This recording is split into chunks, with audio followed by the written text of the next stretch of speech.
าเวลาผ่านไปแต่เรายังไม่สามารถที่จะทำสิ่งที่เราต้องการสิ่งที่เราคาดหวังให้สำเร็จได้ความท้อแท้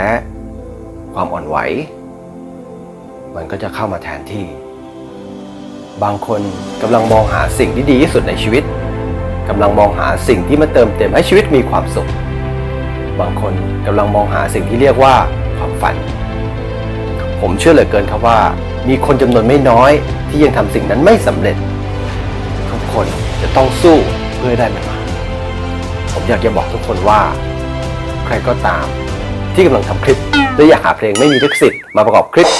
นี้ผมมีคำตอบให้หาเพลงแบบไหนไม่ละเมิดลิขสิทธิ์ตามผมมา3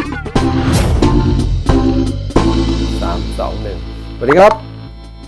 กรุ๊ป OFL กลับมาเจอกันเหมือนเดิมนะครับในคลิปก่อนเนี่ยเราได้พูดถึงเรื่องการหาเพลงที่ไม่มีลิขสิทธิ์ก็แนะนำไป2ยักษ์ใหญ่เลยทั้งเป็น YouTube และ Facebook นะครับทั้งหมดที่ผมแนะนำไปก็จะเป็นประสบการณ์โดยตรงมักจะไปหาเพลงจาก2ค่ายเนี่ยมาใช้เพราะว่า1หาได้ง่าย2บางทีก็ไม่ต้องอ้างอิงมันทำให้เราใช้งานได้สะดวกมากขึ้นนะครับจริงๆแล้วยังมีเว็บที่สามารถโหลดเพลงฟรีได้อีกเยอะเลยนะสำคัญอยู่ที่การเสาะหานิดนึงนะครับแต่ว่าวันนี้เนี่ยผมมีอีก2เว็บที่อยากจะแนะนำเมื่อเราใช้เพลงของ Facebook YouTube ไม่พอแล้วก็มักจะไปหาจากเว็บอื่นนะครับอันนึงก็คือ dixccmixter.org กับ freemusicarchive.org นะครับเป็นเว็บที่เพลงค่อนข้างเอาตรงคือเพลงเจ๋งนะแต่ว่าอาจจะต้องมีการอ้างอิงสักนิดนึงนะครับเราเริ่มจากเว็บไซต์แรกเลยแล้วกันนะครับที่ dixccmixter.org นะครับเข้าไปตามนี้พอเข้าไปปั๊บเนี่ยส่วนใหญ่ผมก็จะเข้าไปดูที่เรื่องการอนุญาตหรือไลเซนส์ก่อนตรงนี้เนี่ยสัญลักษณ์ที่เห็นเนี่ยเขาเรียกว่า Creative Commons ก็คือสัญญาการอนุญาต Creative Commons เพื่อที่จะบอกเราว่าเราสามารถเอาพวกสื่อพวกเพลงพวกอะไรทั้งหลายพวกนี้ไปใช้แบบไหนนะครับอันนี้เนี่ยคิดว่าเดี๋ยวคงจะต้องมาคุยกันในคลิปต่อๆไปนะครับเพราะว่ารายละเอียดค่อนข้างเยอะนะครับดูจากอันแรกก่อนแล้วกันนะก็จะเป็น CC แล้วก็มีเครื่องหมายรูปคนในวงกลมหมายความว่าอนุญาตให้ใช้ฟรีๆเลยนะครับแม้ว่าจะเป็นการใช้เพื่อการค้าจะต้องอ้างอิงที่มาหรือว่าอ้างอิงเจ้าของผลงานส่วนอันที่2นะครับก็จะเป็น CC BY แล้วก็มี NC อีกอันหนึ่งอันนี้หมายความว่าห้ามนำไปใช้เพื่อการค้าต้องอ้างอิงที่มาหรือว่าอ้างอิงเจ้าของผลงานโอเคเราลองเซิร์ชเลยแล้วกันผมหาเพลงที่เกี่ยวกับซินิมาติกก็คือเพลงหนังนะครับพอเจอแล้วไหนก็คลิกเข้าไป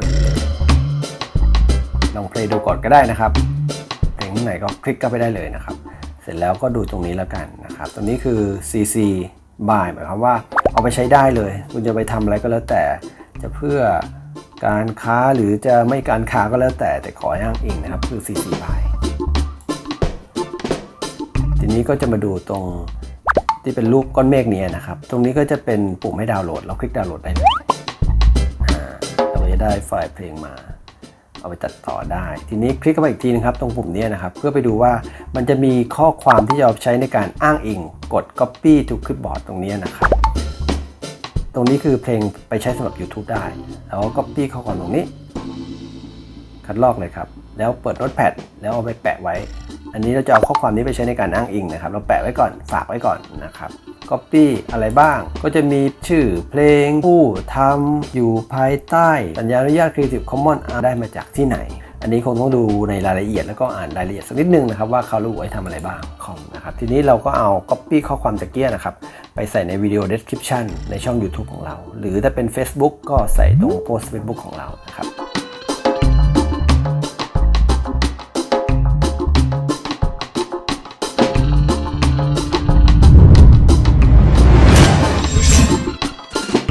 ทีนี้เรามาดูอีกเว็บหนึ่ง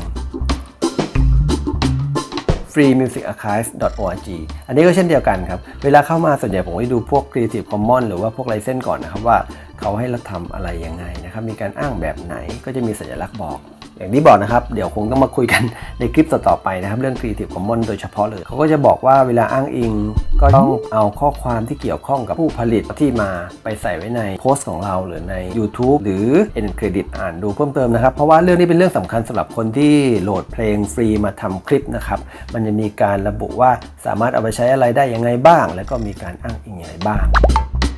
ทีนี้ลองเข้ามาคนที่ Free Music Archive แล้วกันนะครับเข้าไปที่เว็บ freemusicarchive.org นะครับแล้วค้นก็หาแนวเพลงที่ต้องการแล้วก็เจอชื่อเพลงลองคลิกเข้าไปดูนะครับ Scott Home อันนี้เป็นเจ้าของเพลงนะครับลองดูเรื่องลายเส้นหน่อยสิเจอสัญลักษณ์เรียบร้อยลองเข้าไปดูก็คือให้อ้างอิงและห้ามใช้เพื่อการค้า ลองเพลย์ดูก่อนก็ได้ ถ้าจะโหลดก็คลิกเลย แล้วก็ดาวน์โหลด พอดาวน์โหลดเสร็จแล้วก็กลับไปดูข้อความลายเส้นหรือข้อความอ้างอิงนิดนึงลองหาดูครับ attribution คือการอ้างอิงเอาไปใช้ได้ยังไง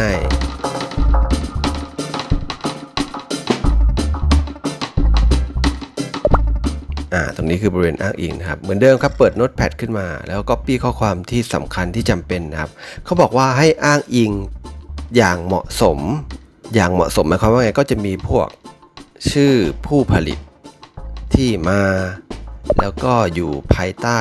ไลเซนส์ Creative Commons อะไรนะครับอันนี้อย่างที่บอกครับว่าต้องอ่านเป็นกรณีไปนะครับแล้วก็ Copy แล้วก็แปะไว้ใน Notepad นะครับแล้วก็จะได้เอาข้อความพวกนี้นะครับทั้งหมดเนี่ยนะครับไปแปะไว้ในโพสต์ของเราถือว่าเป็นการอ้างอิงเรียบร้อยต่อไปเอาเพลงมาใช้ก็อ้างอิงเป็นแบบนี้ก็จะปลอดภัยนะครับแล้วเจอกันใหม่คลิปหน้ากลุ่ม OMS สวัสดีครับถ้าผมจะพูดว่าหาสิ่งหนึ่งที่อาจจะยังหาไม่เจอหลับตาแล้วฟังในสิ่งที่ผมกำลังจะพูดต่อไปนี้ชีวิตของเราเกิดมามันยากแสนยากเราต้องใช้ชีวิตได้คุ้มค่าสำหรับชีวิตของพวกเรานั่นก็คือหาเพลงไม่มีลิขสิทธิ์เราต้องดิ้นรนและก็ต่อสู้เพื่อได้สิ่งที่มีจะบอกกับคุณว่าหลายครั้งที่คุณตื่นขึ้นมาทุกคนเกิดมาย่อมมีปัญหาในชีวิตกันทั้งนั้นเกิดมาเพื่อแข่งขันไม่ใช่แข่งกับคนอื่น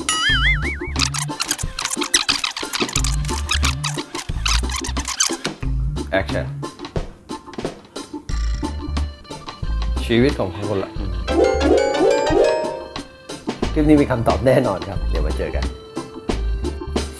3 2 1 Action 3 2 1 Action